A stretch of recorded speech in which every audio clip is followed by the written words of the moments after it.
A government hiding, hoarding alien technology for 70 years.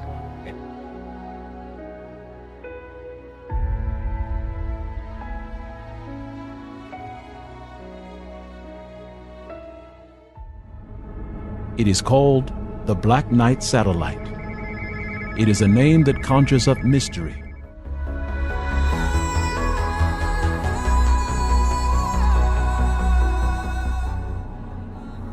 The UFO enthusiast and our space agencies are two sides of the same coin. One is a believer, and the other needs proof. The UFO enthusiast brings pictures that shows it traveling in our skies. And yet organizations like NASA show us proof that it is nothing more than space debris.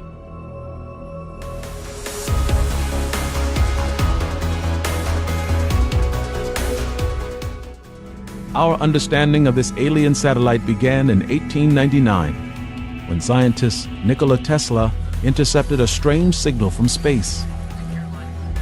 This strange signal would later be identified as a satellite. And what made this signal so strange is the fact that the satellite hadn't been invented yet.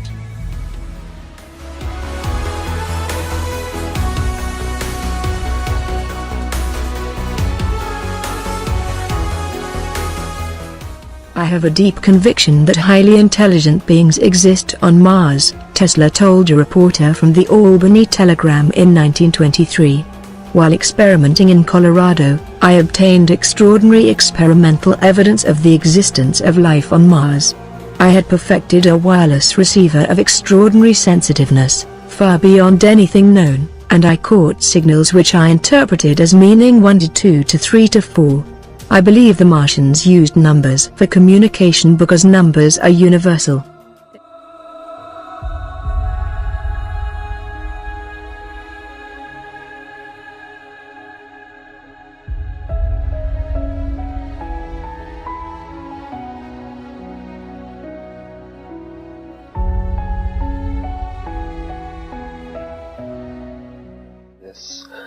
Neither did Nikola Tesla or anybody associate this with the Black Knight satellite.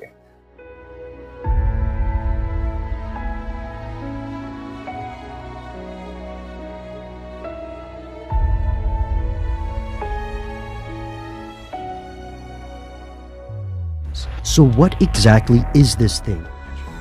A government hiding, hoarding alien technology for 70 years.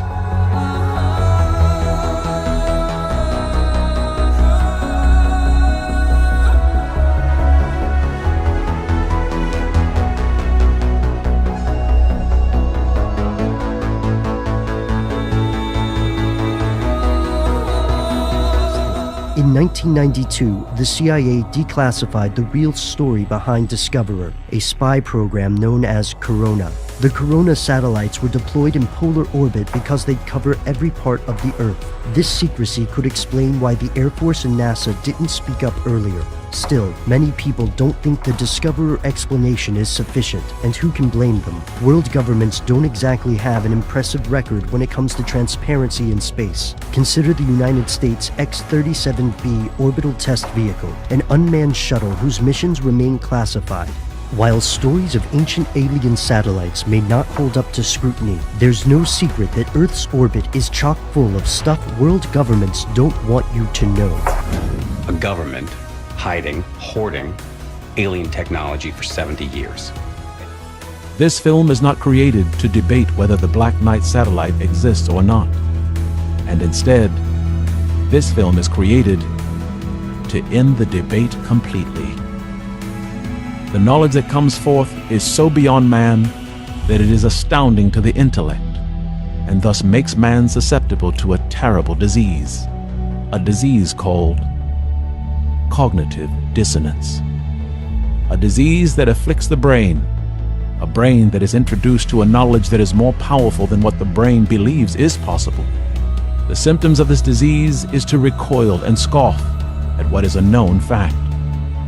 Be forewarned, as this knowledge will do just that. And once you hear it, once you understand it, everything ends.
Tentacles reach far back into the last century. But it wasn't until victories in Europe and Japan and the onset of the Cold War that political and economic conditions became perfect for actual execution.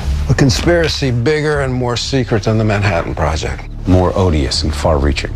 No sooner had we defeated Germany than a new threat started appearing in skies over America. Drawn to Earth by the latest threat to extinction, the H-bomb. Explosions acting as transducers, drawing alien life forms through wormholes in spaceships using electrogravitic propulsion. Advanced extraterrestrial species visiting us, concerned for mankind and the threat of our self-destruction, forestalling our annihilation through their own self-sacrifice, and crashes at Roswell, more importantly. What are they trying to do? That's the missing piece. But it's not hard to imagine. A government hiding, hoarding alien technology for 70 years at the expense of human life and the future of the planet. Driven not only by corporate greed, but a darker objective. The takeover of America. And then the world itself, by any means necessary, however violent, or cruel, or efficient. By severe drought, brought on by weather wars, conducted secretly using aerial contaminants and high-altitude electromagnetic waves. In a state of perpetual war, to create problem, reaction, solution scenarios to distract, enrage, and enslave American citizens at home. With tools like the Patriot Act and the National Defense Authorization Act, which abridge the Constitution in the name of national security. The militarization of police forces in cities across the U.S., the building of prison camps by the Federal Emergency Management Agency with no stated purpose, the corporate takeover of food and agriculture, pharmaceuticals and healthcare, even the military in clandestine agendas to fatten, dull, sicken, and control a populace already consumed by consumerism. And I encourage you all to go shopping more. A government that taps your phone, collects your data, and monitors your whereabouts with impunity. A government preparing to use that data against you when it strikes, and the final takeover begins. The takeover of America. By a well-oiled and well-armed multinational group of elites that will cull, kill, and subjugate. Happening as we sit here. It's happening all around us. The other shoe waiting to drop. It'll probably start on a Friday. The banks will announce a security action necessitating their computers to go offline all weekend.